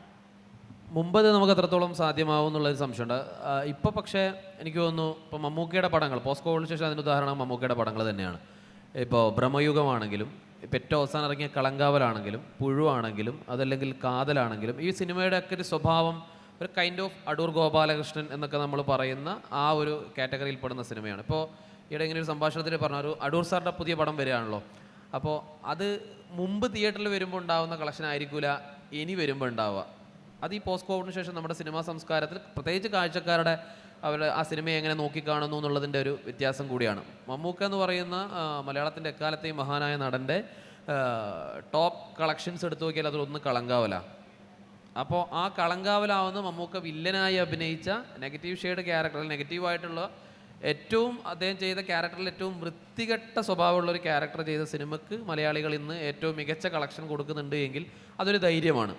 അപ്പോൾ ആ ധൈര്യം എല്ലാ ഫിലിം മേക്കേഴ്സിനുള്ളതുപോലെ നമുക്കും സ്വാഭാവികമായി അടുത്ത് എങ്ങനെ അവതരിപ്പിക്കാം, ഈ ഒരു അർത്ഥത്തിൽ കൊണ്ടുപോകാന്നുള്ളതൊക്കെ ഒരു ധൈര്യം ഉണ്ട്. അപ്പോൾ ഇപ്പോൾ എക്കോ ആണെങ്കിലും അല്ലെങ്കിൽ അങ്ങനെ ആർട്ടിനും ഇപ്പം ആയിഷയുടെ ഉദാഹരണം പറയുകയാണെങ്കിൽ അപ്പോൾ നമുക്ക് അങ്ങനെ സിനിമ ചെയ്യാം. പക്ഷേ രണ്ട് സിനിമ അങ്ങനെ ചെയ്ത ഒരാളായതുകൊണ്ട് പ്രേംപാറ്റയിൽ ഏതായാലും അങ്ങനെ വല്ലാത്ത ആർട്ടില്ല. സിനിമ എന്നുള്ള ആർട്ടിനപ്പുറത്ത് പക്ക ഒരു കൊമേഴ്ഷ്യൽ എൻ്റർടൈനർ തന്നെയാണ്. ജുനൈസ് ചെയ്ത ജോലിക്ക് അല്ലെങ്കിൽ ചെയ്ത ഒരു ക്യാരക്ടറിന് പ്രിസിഷൻ കിട്ടുക എന്ന് പറഞ്ഞാൽ വലിയ കാര്യമാണ്. ഇപ്പോൾ കമൽഹാസനെ പോലെയുള്ള, പ്രകാശ് രാജിനെ പോലെയുള്ള ആൾക്കാരൊക്കെ പണി മൂവിയിലെ യങ് ബഞ്ച് ഓഫ് ആക്ടേഴ്സ് അവർ വേറെ ലെവലായിരുന്നു എന്ന് പറഞ്ഞ് കേൾക്കുമ്പോഴൊരു ഫീൽ ഉണ്ടല്ലോ. അതെ, അതാണ്. ഫസ്റ്റ് സിനിമയിൽ തന്നെ ഞാൻ കമൽഹാസൻ സാറിൻ്റെ വലിയൊരു ഫാനാണ്. അപ്പോൾ അദ്ദേഹം ഒരു ഇൻ്റർവ്യൂവിൽ ഞങ്ങളുടെ പെർഫോമൻസിനെ കുറിച്ച് എടുത്തു പറയാന്ന് പറയണത്, അത് ഏതൊരു എനിക്കൊന്നൊരു തുടക്കക്കാരെന്നല്ല, എല്ലാ ആർട്ടിസ്റ്റിൻ്റെയും ഒരു ഡ്രീം ആയിട്ടുള്ളൊരു കാര്യമാണ്. അതുപോലെ തന്നെ പ്രകാശ് രാജ് സാറ് നമ്മുടെ സ്റ്റേറ്റ് അവാർഡിൽ പ്രത്യേകം മെൻഷൻ ചെയ്ത് പറഞ്ഞു എന്നുള്ള കാര്യങ്ങൾ.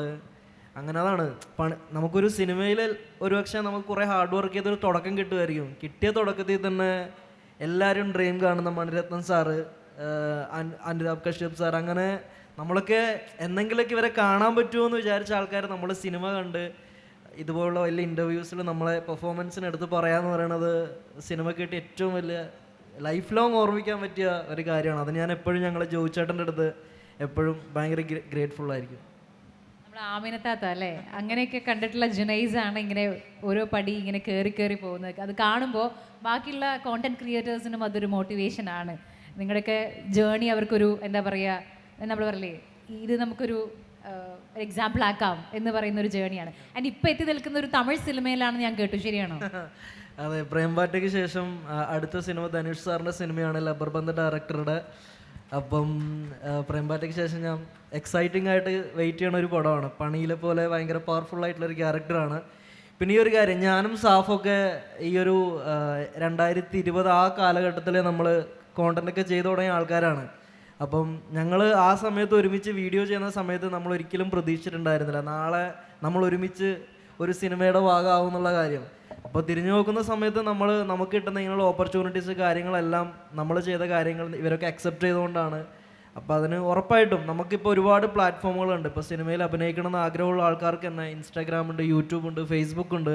അപ്പോൾ നമ്മൾ ടാലൻറ്റഡ് ആണെങ്കിൽ നമ്മൾ ആത്മാർത്ഥമായിട്ട് ആ ഒരു കോൺസെൻട്രേറ്റ് ചെയ്ത് നമ്മൾ വർക്ക് ചെയ്താൽ നമുക്ക് ഓപ്പർച്യൂണിറ്റീസ് കുറേ കിട്ടും എന്നുള്ളതാണ്. ഓപ്പർച്യൂണിറ്റീസ് കിട്ടാൻ കുറച്ചുകൂടി ഈസിയാണ്. എനിക്ക് തോന്നുന്നു നിലനിൽക്കാനാണ് കുറച്ചുകൂടി ബുദ്ധിമുട്ട്. All the best again.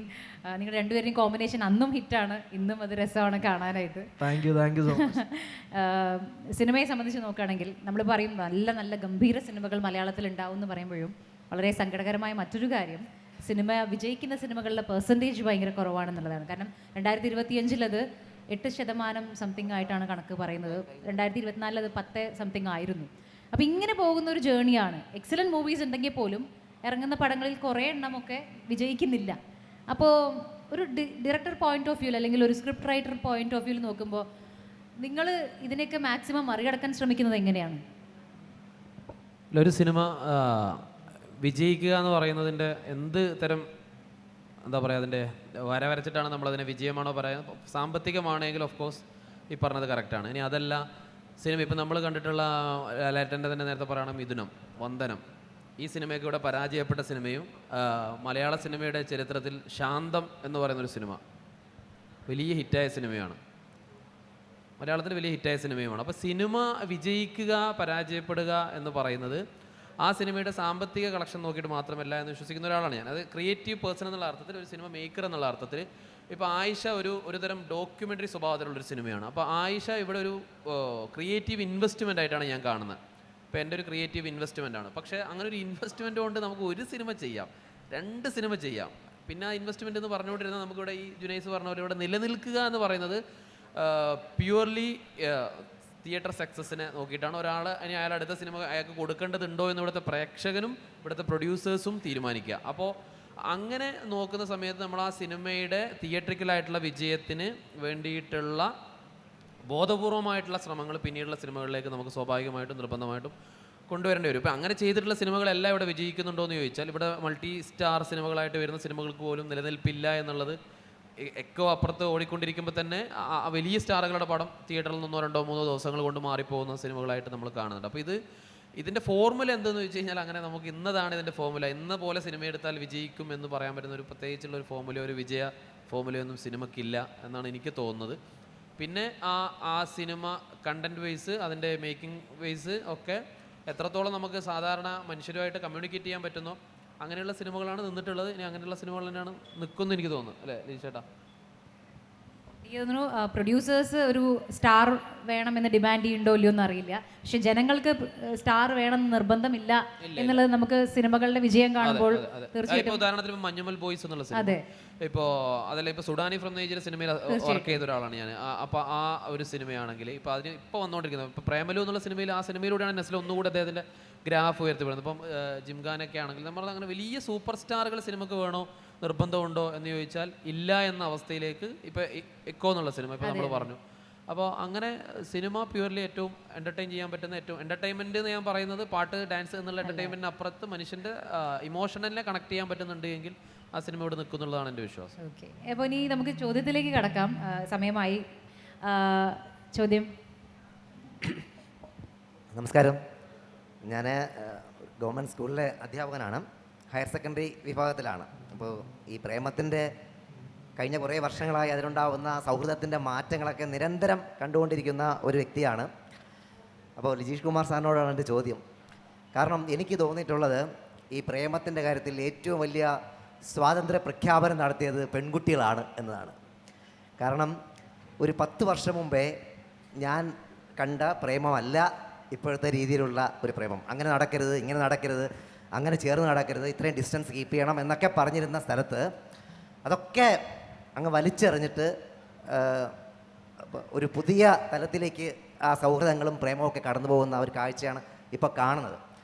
അപ്പോൾ ഇപ്പോഴത്തെ അങ്ങയുടെ ഈ സിനിമയിൽ ഇത്തരത്തിലുള്ള ഒരു കാഴ്ചപ്പാടിലൂടെയാണോ നമ്മുടെ പ്രേമത്തെ കാണുന്നത് എന്നാണ് എൻ്റെ ചോദ്യം. ഞങ്ങളും ഇപ്പോൾ അധ്യാപകരും അതാണ് ശരിയെന്ന് തോന്നുന്നുണ്ട്. ഞങ്ങളും അവരോടൊപ്പമാണ് ഇപ്പോൾ സഞ്ചരിക്കുന്നത്.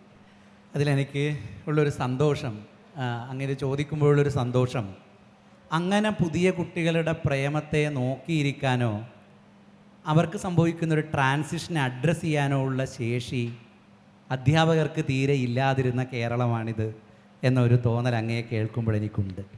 അതിൻ്റെ ഒരു സന്തോഷം അങ്ങയെ കാണുമ്പോഴും എനിക്കുണ്ട്. കാരണം അധ്യാപകർക്ക് സംഭവിച്ച മാറ്റം വലിയ മാറ്റമാണ്.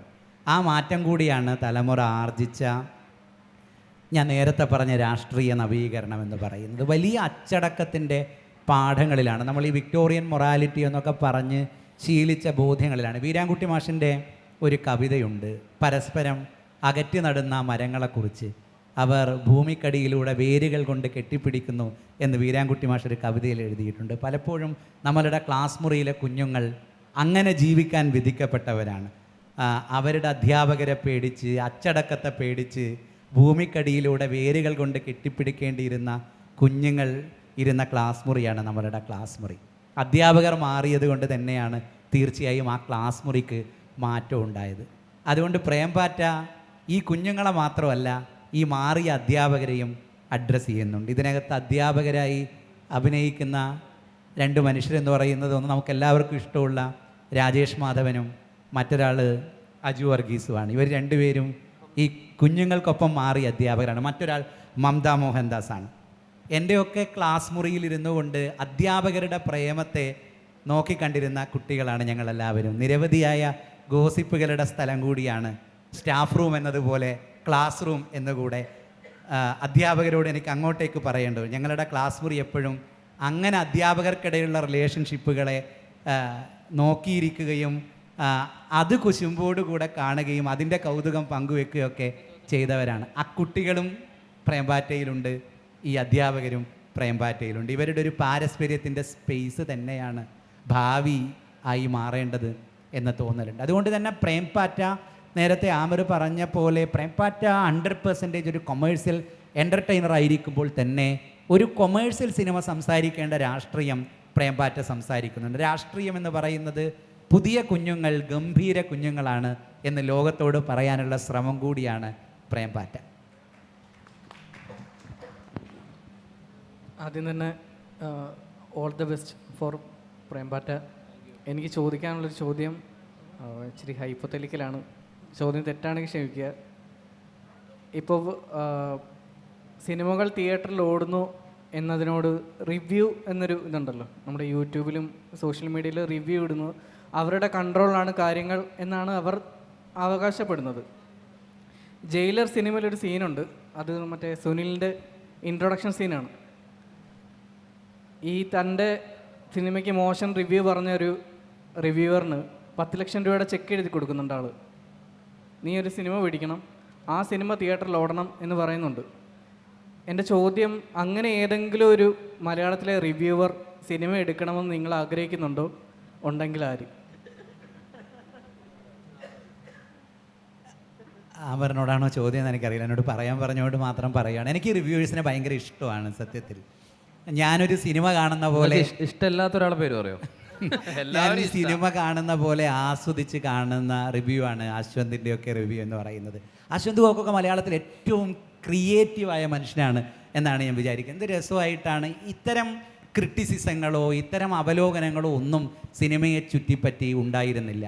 ആ സ്വാതന്ത്ര്യത്തിലല്ല ക്രിയേറ്റിവിറ്റി നിലനിൽക്കേണ്ടതെന്ന് തന്നെയാണ് ഞാൻ വിചാരിക്കുന്നത്. ഗംഭീരനായ ഒരു എഡിറ്റർ എല്ലാ കാലത്തും സാഹിത്യത്തിന് ആവശ്യമാണ് എന്നതുപോലെ തന്നെ ഗംഭീരമായ നിരൂപകർ ഒരു കാലത്തിന് ആവശ്യമാണ് എന്നതുപോലെ തന്നെയാണ് സിനിമാ റിവ്യൂകളെയും ഞാൻ നോക്കിക്കാണുന്നത്. അവരോടുള്ള പേടിയും ബഹുമാനവും ഭയവുമൊക്കെ നമ്മൾ ഒരുപാട് മാറ്റിയിട്ടുണ്ട്. നാം സിനിമയിൽ പറഞ്ഞിരുന്ന പല പ്രയോഗങ്ങളും നാം പറയാതായിട്ടുണ്ട്. സിനിമ ഇങ്ങനെയൊന്നും ആയിരുന്നില്ല. നമ്മളുടെ സിനിമ എന്ന് പറയുന്നത്, സിനിമ സംസാരിച്ച രാഷ്ട്രീയം ഇതായിരുന്നില്ല. സിനിമ അടിമുടി മാറിയിട്ടുണ്ട്. ഈ മാറ്റത്തിൽ റിവ്യൂവേഴ്സിന് പങ്കുണ്ട് എന്ന് ഞാൻ വിചാരിക്കുന്നു. അതുകൊണ്ട് തന്നെ റിവ്യൂവേഴ്സ് ഒരു സിനിമ എടുക്കൂ എന്ന് പറയുന്ന ഒരാളല്ല ഞാൻ.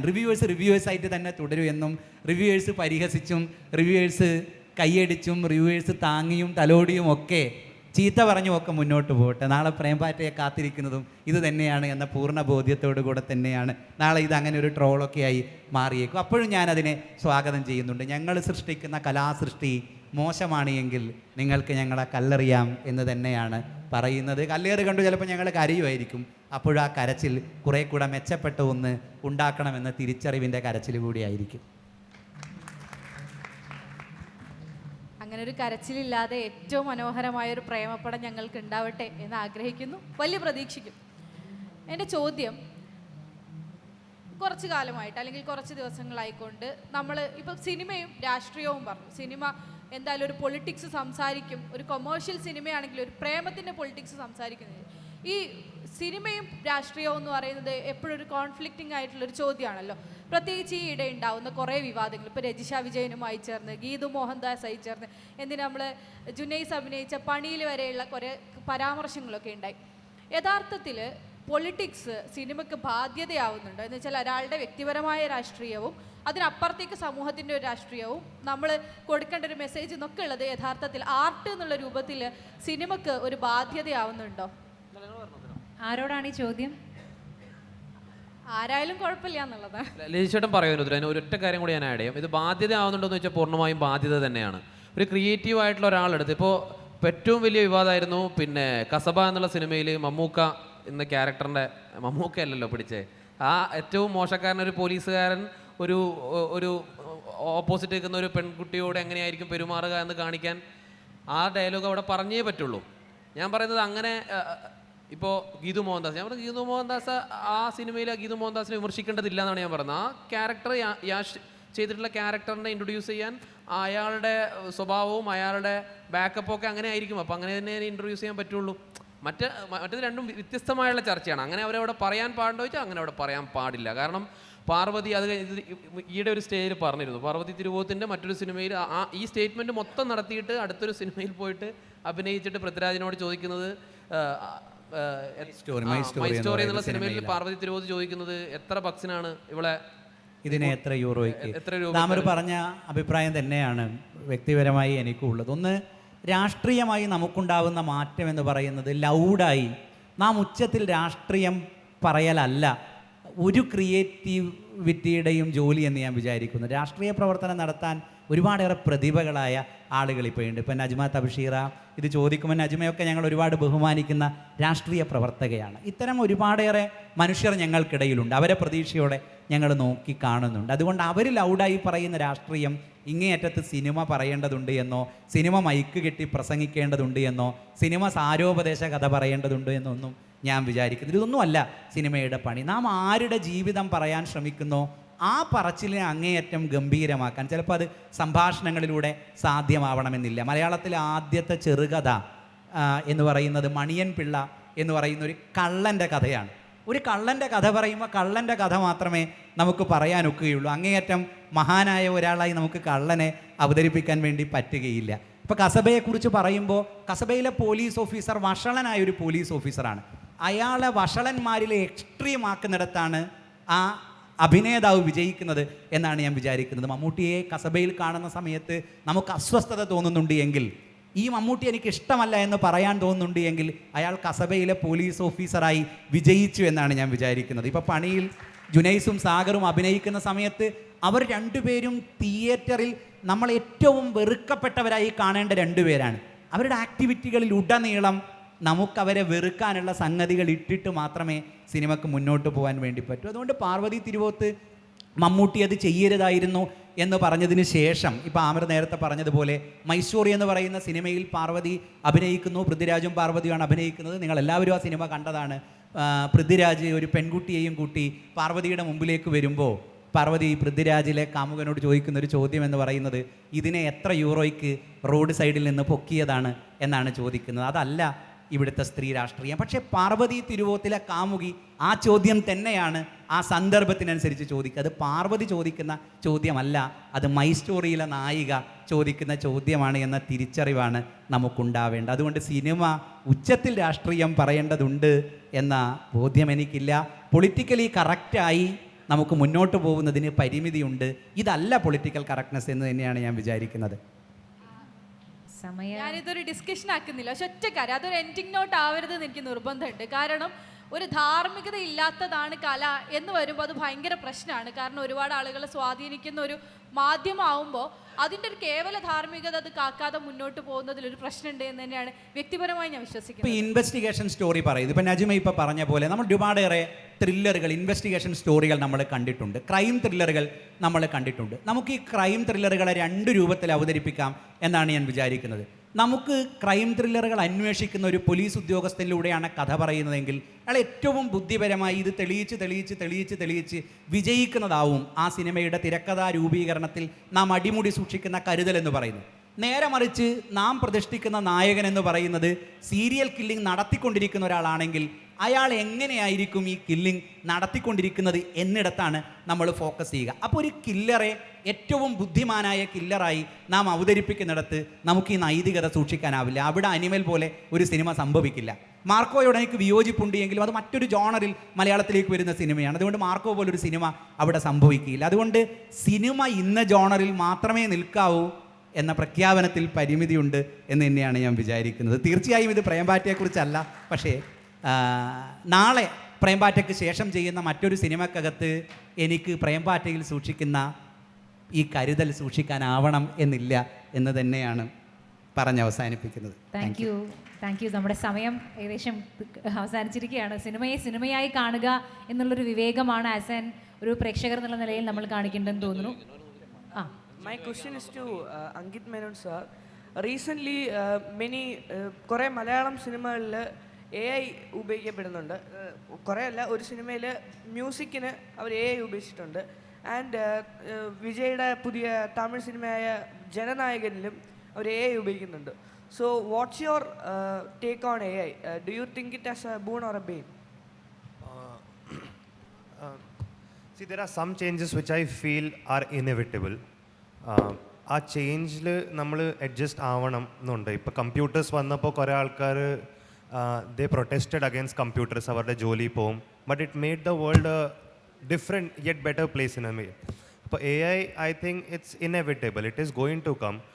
ആൻഡ് അതിൻ്റെ യൂസേജ് നമ്മളുടെ അഡ്വാൻറ്റേജിനെ എങ്ങനെ ചെയ്യാൻ പറ്റും, എങ്ങനെ എടുക്കാൻ പറ്റും, I think that should be our format. അത് തെറ്റോ ശരി ഇല്ല. Because art you are getting inspired from somewhere if you are using art tools എടുത്തിട്ട് അതുകൊണ്ട് if it helps your creation. ചിലവർക്ക് ചിലപ്പോൾ ആ ടൂൾസ് ഇപ്പോൾ ഞാൻ അത്ര നല്ലോണം കീബോർഡൊന്നും വായിക്കില്ല, പക്ഷേ ഇപ്പോൾ അതിന് വേണ്ടി കുറേ സോഫ്റ്റ്വെയർസ് ഉണ്ട് നമുക്ക് ചിന്തിച്ച് ആ കീബോർഡ് വായിക്കാനുള്ളതും. അപ്പോൾ ആ ടൂൾസിനെ ഞാൻ എൻ്റെ അഡ്വാൻറ്റേജിന് വേണ്ടി യൂസ് ചെയ്യുകയാണെങ്കിൽ I think that is the reason those tools were made for. I don't think creative or artists should be scared of AI. ഇപ്പോൾ ഗ്രാമിയിലായാലും നോമിനേഷൻസ് ഉണ്ട് AIയുടെ, provided you have to mold what you have made from AI and put your sensibility into it. അങ്ങനെ ചെയ്യുകയാണെങ്കിൽ അങ്ങനത്തെ usage I think it's very fine. Some changes are inevitable. I think we have to go with it and not against it, or I think use it to your advantage, then I think it'll just help you out. Yeah. So നമുക്കിവിടെ session അവസാനിപ്പിക്കാമെന്ന് തോന്നുന്നു. പ്രേംപാറ്റ, അടിമുടി പ്രണയമുള്ള പ്രേംപാറ്റ എല്ലാ അർത്ഥത്തിലും success ആവട്ടെ. നമ്മൾക്ക് ആ ഒരു പ്രണയത്തിൻ്റെ വസന്തകാലം ആ സിനിമയിലൂടെ തിരിച്ചു കിട്ടാൻ പറ്റട്ടെ. എല്ലാവിധ ആശംസകളും സ്റ്റേജിലിരിക്കുന്ന എല്ലാ വിശിഷ്ട വ്യക്തികൾക്കും. Thank you.